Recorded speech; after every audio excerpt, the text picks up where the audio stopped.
Just introducing the winter fashion mum's gillet over a top that's probably too tight, who cares, and leggings because it's winter and I'm cold. And by the way, I look like shit because I'm very tired. Don't worry, I'm not going to get in the habit of doing videos. I'm not some like Kim K-Ho, you know, media, whatever, putting lots of videos on. I hate my voice, everything. So something I forgot to talk about in my last video about eating disorder was appetite. Some people have small ones, some people have big, like me, you know, not bragging, but mine's big. And some people non-existent. So I definitely live to eat. I don't eat to live. And that doesn't help when you have an eating disorder, because you're always eating too much and thinking I've eaten too much and fuck it, I've eaten too much and I'm bloated and blah blah blah. I'm really tired today as well. I've been up since 10 to 4 with foot pain. So very difficult to eat healthy when you're tired and feel like jack shit and look like a zombie from a massacre movie. Yeah, and wearing your mum's gillet because you're cold.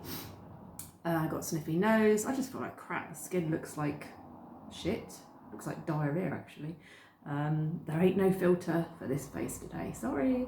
But yeah, I'm hungry because I'm tired. I'm bloody tired. I'm bloody hungry. And I don't get how I'm supposed to be healthy when I'm tired. How does that work? Like, I've come in today, I'm starving, I'm absolutely starving. I could eat children quite happily. Don't worry about coronavirus in schools, it's me you've got to worry about. I will eat the whole of year 7, I'm starving. And yeah, I just, like, I don't crave broccoli, I don't crave bananas, I don't crave it at all, I don't want it, I don't want grapes, I'm just too hungry for it. I have those when I've had a good sleep and I'm functioning, but I'm bloody starving. So how do you do it, ladies, men? What do you do when you're hungry? What do you do? Yeah, I don't know. It's not my fault I've got a big appetite either. I've always had a good appetite since I was young. We've always loved our food in my family, and that's how I've been made, I'm afraid. I haven't just developed a big appetite suddenly. I've always loved food, and you know, I've always cleared my plate, but I've never been told there's anything wrong with that. A lot of dietitians or people with eating disorders themselves, or you know, the Don't Eat Anything Brigade will say, don't get in the habit of eating everything on your plate. That's why we've become obese, because we eat everything on our plate. It comes from our childhood. No, it doesn't. It does not come from our childhood. Like, I just eat what's on my plate. I make food, I pay money, I buy food, I cook it, put it on the plate, and I don't go, oh, that was nice. Oh, lovely. Right, okay, I've eaten 3/4, so just get the other half and I just scrape it in the bin. There you go. Sorry, Africa. You don't do that. You eat the food on your plate. So what's wrong with it? What's wrong with that? If I had a trough, if I had a plate that wide, yes, there'd be a problem. But a normal dinner size plate, it's probably the same. Any plate you buy is about the same size, like that. Put food on it, eat it. So why do some people get told, because they're obese, don't eat everything on your plate? It's your fault. You eat everything on your plate, that's why you're fat. Why? Why? I don't understand it. I don't understand it. I'm not going to lose weight doing that because I'll be hungry. I will have had 3/4 of my dinner, I'd have chucked the rest in the bin, and I'll be starving. Starving Marving. So I don't get it. And you know, I have got a big appetite. I've got a man's appetite. Bread doesn't fill me. Bread does not fill me. 2 pieces of toast doesn't cut it. Doesn't do. I could eat a round. I could eat a fucking, excuse the language, I always swear. I could eat a fucking sandwich board. I could just eat and eat with bread. So it does not fill me up, I'm afraid. People that have thin sliced bread, again, not judging, but what the fuck.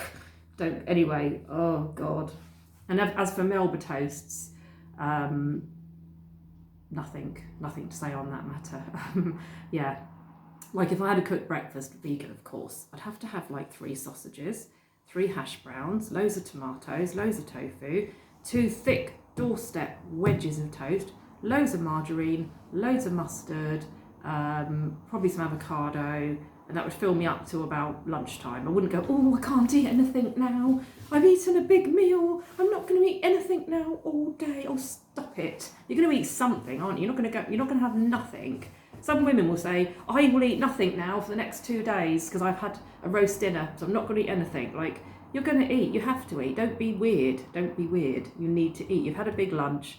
It's going to go down. You're going to poo it out. Eat your dinner, mate. Don't try and like starve yourself because you've eaten a normal meal. But and as for ready meals, again, anyone that's filled out, I don't get it. I don't get it.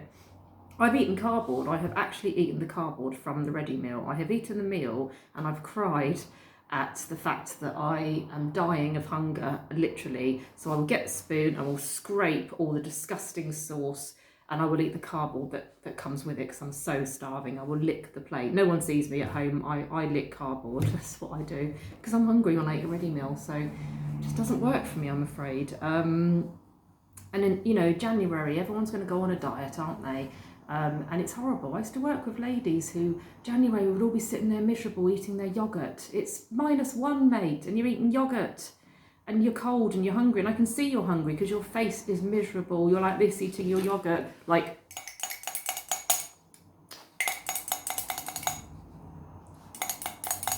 yeah, I've got to lose like 7 pounds, yeah, till my wedding, till the wedding I'm going to in March. Then I'll put on more weight. Then I'll worry about it and eat more bloody Miller Lite yogurts or whatever.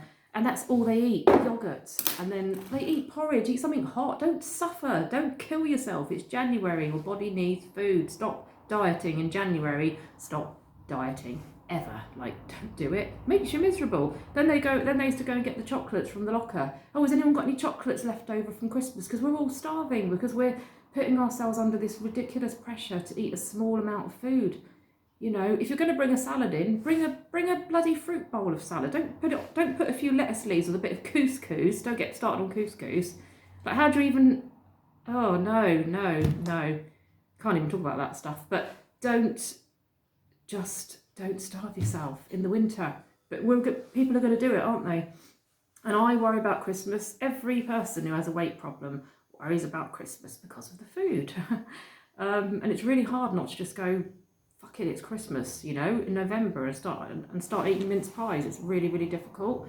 And all you're going to get is Hello magazines and all these bollocks magazines like, lose a stone for Christmas, fit into your sparkly Christmas dress and don't eat anything. And then the next page is an advert for fucking Christmas cake or a recipe, start making your Christmas pudding now, ladies. Sexist bollocks, by the way. Women have to be a size 8, sparkly dress, at the office party, smiling, lip gloss, M&S advert, some stupid Michael Bublé song playing in the background, eating couscous, but also making cakes, but not eating them.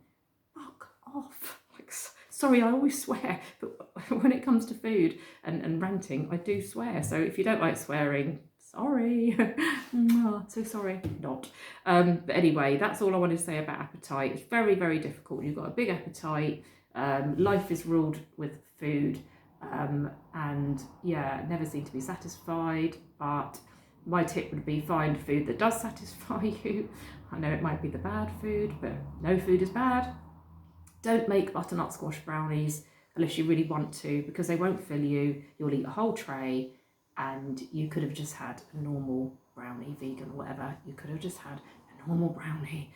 You don't need to make vegetables into cakes unless I've had like aubergine in a brownie, that was really nice, and I've had avocado in a cake, really nice, but don't do it to be healthy. Otherwise, just and butternut squash, to me, I'm sure it's lovely. There's no point. I'm sorry, but sorry for butternut squash fans, and sorry for anyone that finds me irritating. I don't care. Bye.